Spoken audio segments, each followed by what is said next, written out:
Ayan mga kabiyahe, ito yung 4 days old natin na bounty chicken. Napansin nyo, medyo may hinihingal, pero kanina sobrang hingal na po yan. Kailangan po i-monitor natin yan kasi naiinitan na yan sila at overcrowded na. Kasi expected natin dito mga 7 days pa ito mga kabiyahe or 8 days bago sila lumaki. Kaya lang mabibilis lumaki, kaya na-crowded sila sa area na ito. At ayan mga kabiyahe, kung kailangan nyo mag-produce, i-produce nyo po electric pan. Electric pan na nyo talaga sila. Ayan, kanina puro hingal yan, ngayon ilan-ilan na lang.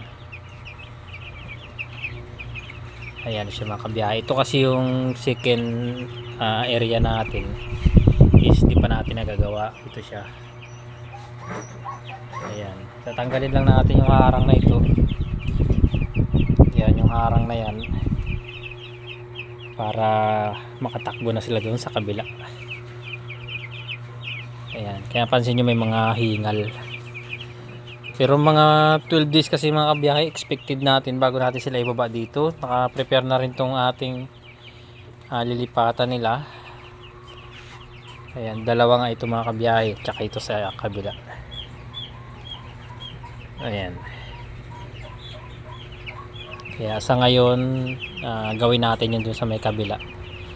Tapos mga ilang araw lang kailangan na natin sila ibaba dito. Masyadong crowded na, kaya naiinitan niya sila, nahihingal. Ayan. May electric pan tayo.